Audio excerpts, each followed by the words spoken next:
Don't forget, you can reach the latest episode of Potomac Watch anytime. Just ask your smart speaker, play the Opinion Potomac Watch podcast. That is, play the Opinion Potomac Watch podcast. From the opinion pages of the Wall Street Journal, this is Potomac Watch.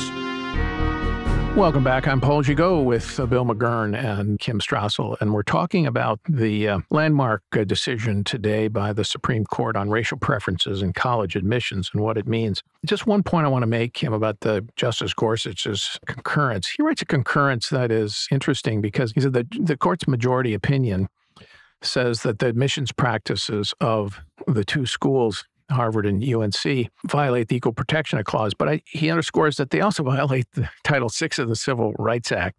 And one of the things he writes is interesting, I think true, is that the divisions into categories in the U.S. has become ever more convoluted and difficult and arbitrary.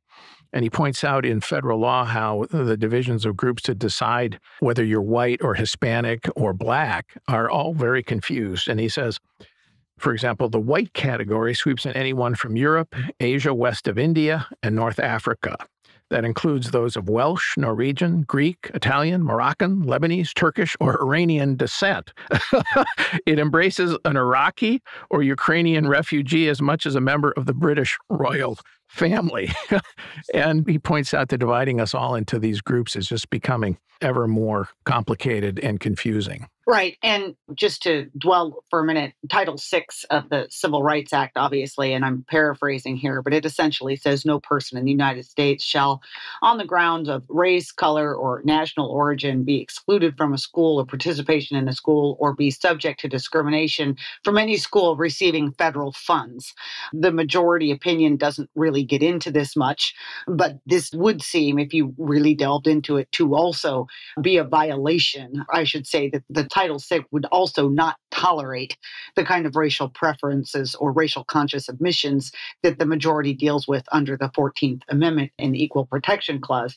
But he's got an excellent point, which is, and it was dealt with slightly in the majority opinion, where the chief gets into the problematic nature of these schools' categories and the fact that in some cases overly broad, in some cases very undefined, and the end, which I like, and this is one of my favorite lines in the majority opinions, is that after all this long history, as you noted, Plessy and all of the progress made since then, he writes, quote, eliminating racial discrimination means eliminating all of it. And I think that just kind of encompasses a lot of the different thoughts that are rolling through all of the concurring opinions. Bill, part of the consideration, commentary that people have been making in the run-up to this decision, as people were anticipating that it would come out at least close to where it did, was that, well, this won't matter because the schools will find another way to discriminate by race than what they have been doing. Because, for example, it was very clear in the discovery in this Harvard case in particular that Asian Americans who did very well on tests like SAT and ACT were discriminated against. So what are the schools likely to do? Eliminate the test. So they'll be able to find other ways. And that's been a lot of the commentary. And Roberts does write in his majority opinion that nothing in this opinion bars a school from considering an individual's experience of discrimination as part of acknowledging that individual. And some people have already jumped on that and said, see, aha, we can use race after all, and we'll use that. But Roberts has an interesting line in the opinion where he says, it must be the individual characteristics that have to be taken into account. And, quote, what cannot be done directly cannot be done indirectly, which I take as a shot against the schools gaming the system. Yes, I think he could not be more clear. He said the standard is individual achievement and merit, not group. So I think they're going to be looking out for that. I do think, nonetheless, the schools are going to try to get around it and come up with those social schemes. There's already one case in Virginia with Thomas Jefferson, once considered the best high school in America, a magnet school for science, and they changed their system based on merit, which led to I think about 70% of the kids being Asian American admitted, to another system that kind of got around this, by using the high schools, like take a certain percentage from each high school. And that's the way they got the racial numbers they wanted. That case, I think, will have to be litigated and probably decided at the Supreme Court.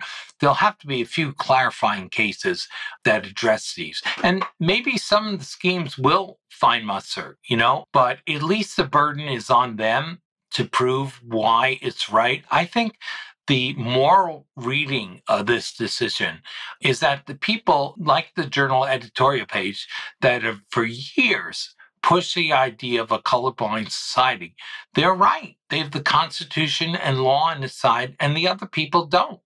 So I think, yes, it's not going to be settled for a while, probably some clarifying case, but this is about as clear statement of principle as you can get. And that, I think, is probably the most significant part of this case, Kim, because it basically says that all this dividing of the United States into racial categories, whether in jobs or contracts that government lets out or college admissions, or the idea that our rights don't adhere in individuals, but that they can be determined in part by how we look, by the color of our skin. This is renounced in this opinion as contrary to the America's founding principles as amended by the 14th Amendment and reinforced by the Civil Rights Act of 1964, which used to be a totem of liberal reform, but whose principle has been disavowed as our progressive betters attempt to divide us into race. And I think this is a clarion call and a shot across the Biden administration's attempt to use race across so many government policies.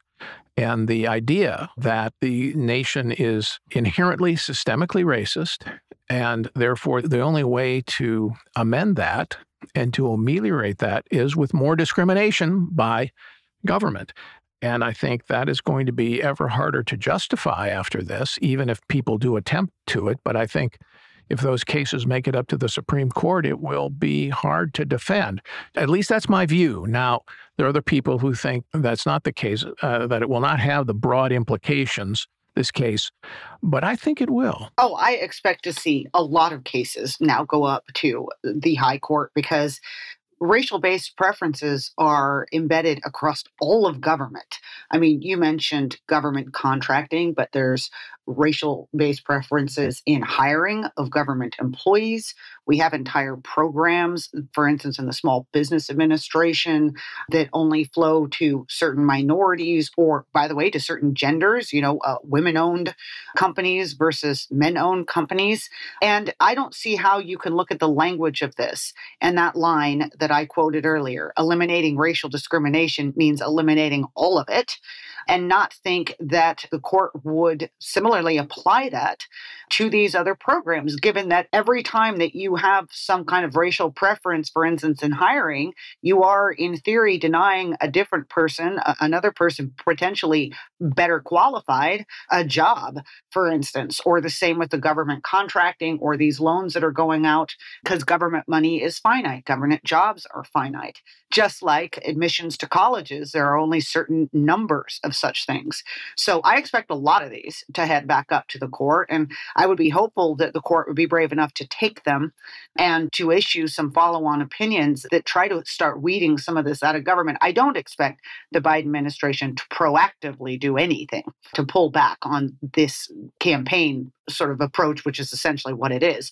But I would like to see the court take up the issues. Bill, a couple of quick points here. One is this is a vindication of Clarence Thomas in particular. He has been the justice who's been most full-throated in dissent in the cases like Grutter and the two Fisher, Texas cases, underscoring the plain meaning of the 14th Amendment and the fact that you shouldn't be able to discriminate by race. And you can tell in his long concurrence, which goes through the history of America's treatment of race under the law, that he takes great satisfaction in this judgment and in vindicating Justice Harlan's dissent in Plessy. I recommend his concurrence to somebody who wants to get a sense of his passion and the history here. The second thing is there's going to be a reaction against this on the part of the critics on the left. They'll try to turn it into another Dobbs decision, which overturned Roe v. Wade and abortion from last term. But I think the public reaction to this is going to be more muted and more accepting.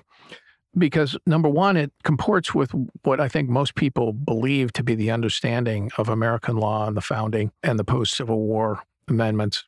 But also, and I think that it's vindicated by what you've seen in when racial preferences has actually been on the ballot, notably in California and Washington State, two very liberal states, they rejected them. That's right, Paul. I mean, Clarence Thomas should take a bow. He's been pushing this line for years, and he's been attacked for it. You know, the president of his own alma mater, Holy Cross, came out like with an op-ed a few weeks ago saying Thomas wouldn't have gotten into Holy Cross without affirmative action. All these things to discredit him for taking a principled civil rights stand. And your second point is absolutely right. The difference now is that what I think is the right side, they now have the law on their side, the Supreme Court. They also have public opinion. Now, public opinion doesn't make something constitutional or unconstitutional. People could oppose something and it could be constitutional and vice versa. But it's telling that the left in promoting this view is going against the public. I mean, two states, blue states on the West Coast, passed referenda on their constitution outlawing race preferences in contracts, jobs, and college admissions. Against all odds and outnumbered, they pass. And that's in blue populations. Pew puts out a survey every 2 years, and majorities of all racial groups, including African Americans, oppose using race as a factor in college admissions. So now those two forces are combined. They have the force of law and the Constitution on their side. And the left is really a minority view, opposing a view that I think is an aberration and distortion of the Constitution.